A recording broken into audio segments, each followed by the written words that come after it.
Siyempre, pag papasok tayo sa kabalikat, o kaya papasok tayo sa isang organisasyon, kailangan alam natin kung ano yung pinasukan natin. Tama mga kasama? Sir, ma'am, di ba? At sino-sino yung mga kasama natin? Di ba? Alam natin kung sino-sino yung kasama natin. At ano yung mga dapat, ano yung sinalihan natin? Di ba?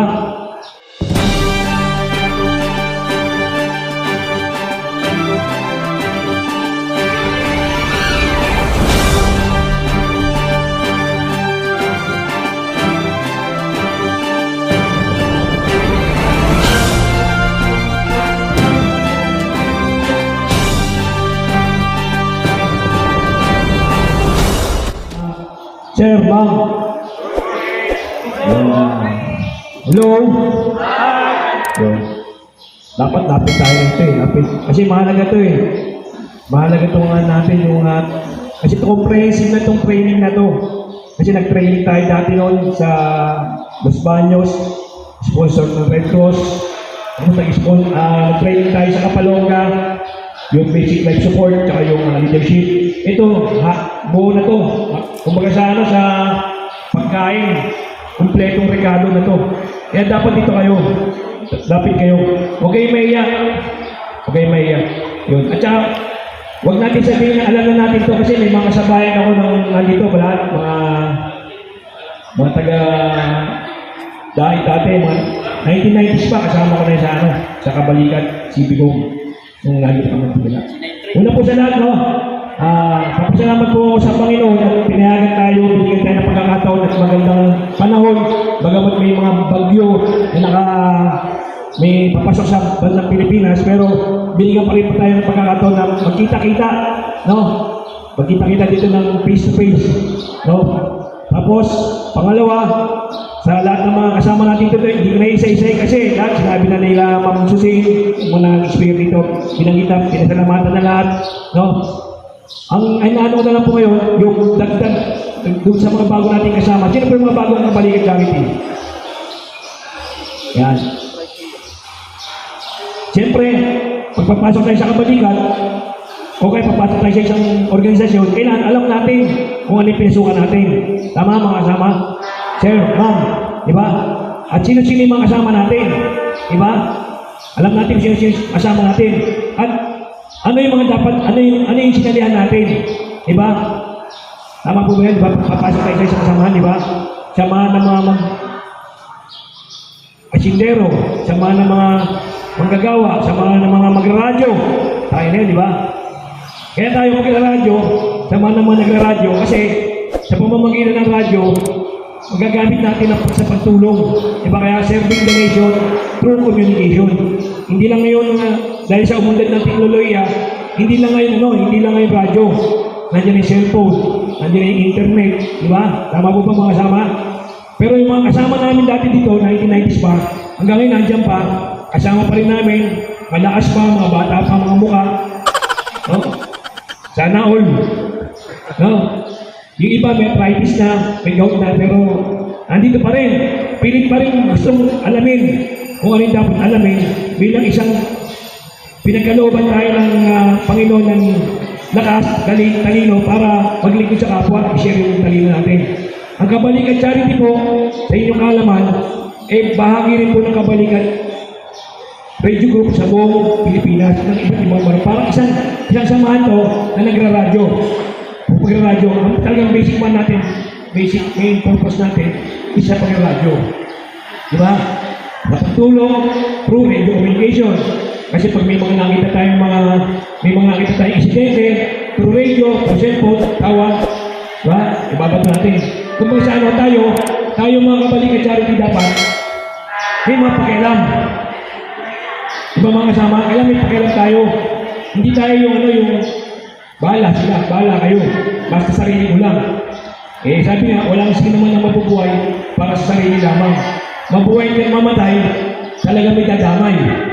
Di ba? May nabalita na ba kayo namatay na kung saan nakatilan dyan? Kahit kung saan namatay dyan, may dadamay, may tutulong pa rin dyan. Di ba mga kasama? May titingin pa rin dyan. Sinila ka, ganun pa rin yun. Di ba? May magpapaanak sa'yo. Di ba? Merong lahat. Meron. Kaya hindi pwede sarili lang.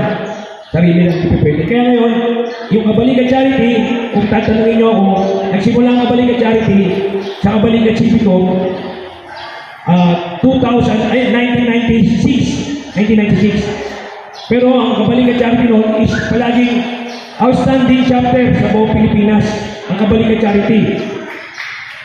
1996, mula na ang taon-taon yan, kaya magkaroon ng convention, ng National Convention ng Kabalikan Civico, palaging kasama ang Kabalikan Charity sa outstanding chapter sa buong Pilipinas.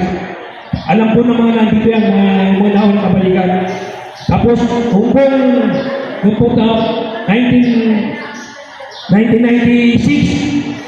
ang Kabalikan Charity dahil naitatag din po yan. Tama po ba yun? 1996. Naitatag yan. Sa pamumuno pa yan ng mga napon, nila Domingtang, nila Sir Biner, kasama yan. Kayo sir, kasama kayo dyan. Diba? Ay mga ganoon, papainir. Ang Kabalikan Charity, nagsimula rin yan sa NCR. NCR, meron siya sa Binondo, meron siya sa Caloocan, Kabalikan Charity yan ha. Meron siya sa Fairview, Civico Papunos, pero Kabalikan Charity siya. Yun po ang Kabalikan Charity. Tapos meron siya sa Nabunturan, Compostela Valley, sa Mindanao, sa Baguio, sa Palawan, mga Kabalikan Charity yan. Pero sa Bayambang, di ba Biska, sa Pangasinan. Bayambang, Pangasinan, meron tayo dati dyan, Kabalikan Charity din yan. Ngayon, 2006, formal na natin pinarehistro sa Security Exchange Commission April 6. Kaya 6 yan yun.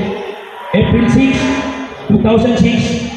April 4, 2006 sa naproba ng Security Exchange Commission, formal na po natin itinatag ang Kabalikan Charity. April 6, April 4 April 4. Kaya dapat taon-taon, April 4, meron tayong mga activities, mga tree planting, bloodletting, gift giving, mass feeding. Gumawa tayo ng mga ganun para commemoration natin, pag-alala natin sa pagkakasal ng Kabalikan Charity. Itinatag ng Kabalikan Charity na formal lang itinatag ang Kabalikan Charity October 4. Hindi po yan sa hindi po yan sa mga pansariling interest. Wala pong aming bangayan sa pagdating sa nung kumalas kami sa Kabalikan Civico, wala po aming bangayan sa personal. Ang naging tunggalian lang po dyan, yung sa pamamahala, yung mahusay na pamamahala. Kaya nung unang naging presidente ng Kabalikan Charity siya pangkalatan, si Sir Attorney Luz Reyes, ang inano niya rito, hindi yung quality, hindi yung quantity, hindi yung dami. Ang gusto niya, quality. Kahit iilan lang tayo rito, kahit iilan lang, pero yung mga Kabalikan Charity naman is may quality, may pangalan, maayos. Una-una may mahusay na leader. Kaya doon sa mission and vision natin, nakalagay doon, hindi natin kailangan ng quantity. Ang kailangan natin quality leaders. Tama po ba yung mga kasama? Yun yung nasa natin sa mission and vision natin. Isa po ang unang naging tagapangulo, pangkalatang tagapangulo ng Kabalikan Charity sa buong Pilipinas. Sinundan po ni Ma'am Atty. Susain, ni Sir Sandy. Sino ba mga naging national president ng Kabalikan Charity? Until now, 2022, nagkaroon tayo ng National Convention National Assembly sa Quezon City Circle, nanalo rin po si Atty. Susain Lacson. Kaya yung Kabalikan Charity natin, in short, kumbaga sana hindi natin hinayos na dumami.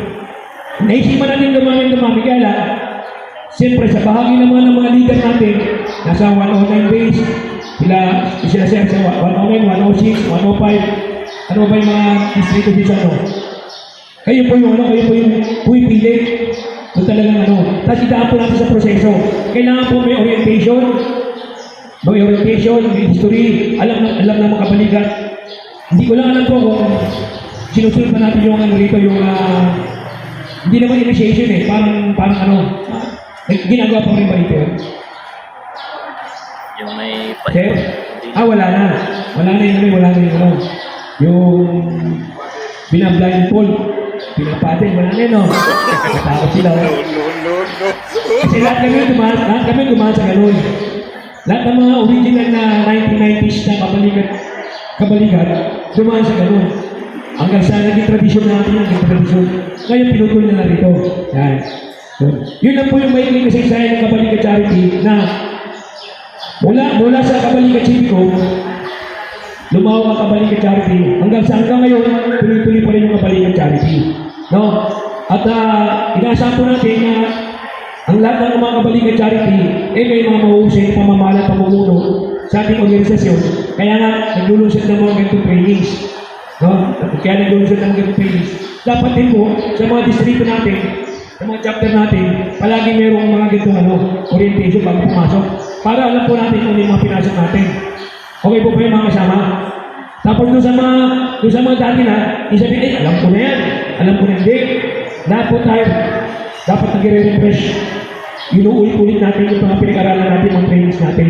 Para hanggang nabubuhay tayo, habang binibigyan tayo ng lakas at saka buhay ng Panginoon, maayos tayo kuminilos, nasa ayos yung pagkilos natin, hindi yung natitis ka rin. Okay po ba yung mga kasama? Kaya dapat makinig tayo. No, huwag po tayo labas-pasok. Importante po ito. Kasi nung kami, nag-training din kami ng ganito sa Los Baños. 2 araw pa yun. 2 araw. Tapos sa Kapalongga, naglunsad din si Sergeant ng ganitong training. Kaya lang hindi comprehensive. Ito, comprehensive ito eh. Pati parliamentary procedure kung paano patakbo ng dalo ng pagpupulong, pag-meeting, nandito na eh. Doon sa amin, puro mga basic life support, yan diba, tsaka leadership training. Ngayon ito, kompleto ito, 2 days. Kung tutusin, hindi lang 2 days ito eh. Kung kaya lang si Sir Jake, kaya nang iayos siya. Kaya sana mga kasama, makinig tayo at sama-sama tayo hanggang sa matapos ng training ito. Yun lang po.